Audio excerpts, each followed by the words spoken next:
Good afternoon, everyone.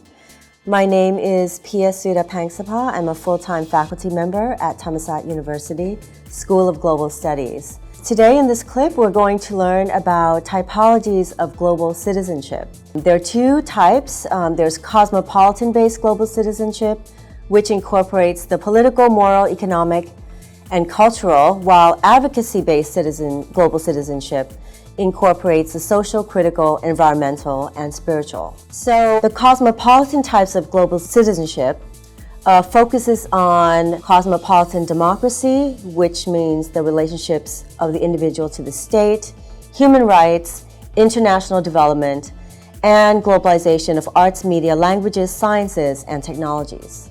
So we have political global citizenship, which is part of cosmopolitan global citizenship. So political global citizenship is the most identifiable form of global citizenship, or GC, which we will refer to from now on, because it relates directly to the idea of citizenship as a political status.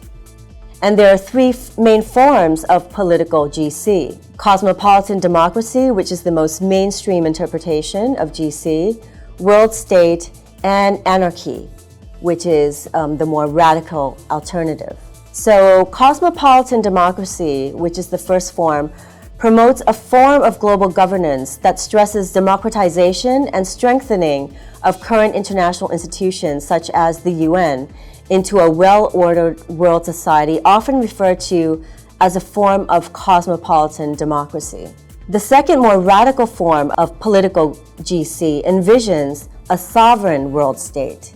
And the final form of political global citizenship is anarcho-cosmopolitanism, whereby an anarchistic or libertarian socialist society is necessary for the emergence of a global civil society, as in the spread of non-for-profit and voluntary agencies that transcend national boundaries. Then we have moral global citizenship, which is the idea of a global ethic whereby moral values would need to be universally accepted to be truly effective.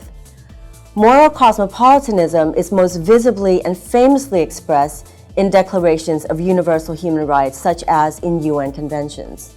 Then we have economic global citizenship, which argues that cosmopolitanism in general encompasses the elements of individualism, spirituality, and generality, whereby the combination of universality and generality with individualism ties economic GC to a global imaginary whereby, despite superficial differences, individuals have the same fundamental needs and wants, and by serving their own self-interest, the needs of the people are also served.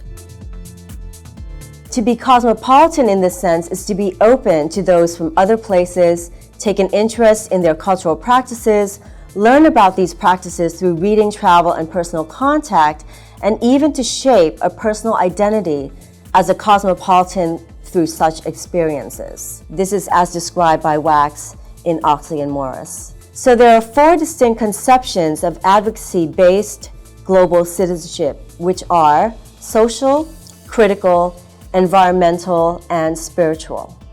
So these are advocacy forms of global citizenship. The first, social global citizenship, encompasses transnational activism, explaining the growth of global civil society as part of this movement labeled social global citizenship.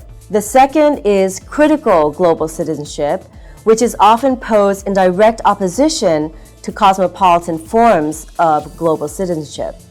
So critical conceptions of GC tend to promote a form of counter-hegemony, emphasizing the deconstruction of oppressive global structures, and are also connected to a politics of social transformation. Thirdly, we have environmental global citizenship, which ensures that concern for the environment is a theme aligning with GC. So environmental global citizenship tends to be manifested within the realms of government, global civil society, or within the corporate world in which concepts such as sustainable development, global justice, and human rights take precedence. For example, in the UN MDG 7, ensuring environmental sustainability. And then we have, lastly, spiritual global citizenship, which generally promotes a form of holism and connections between faith or emotion and our relationship to the world. So this entails deeper notions of the self and society, religious teachings, and faith-based meditations such as certain forms of humanism, intangible phenomena such as loving and caring, emphasis on humanity, empathy, charity, and a focus on the pursuit of global social justice.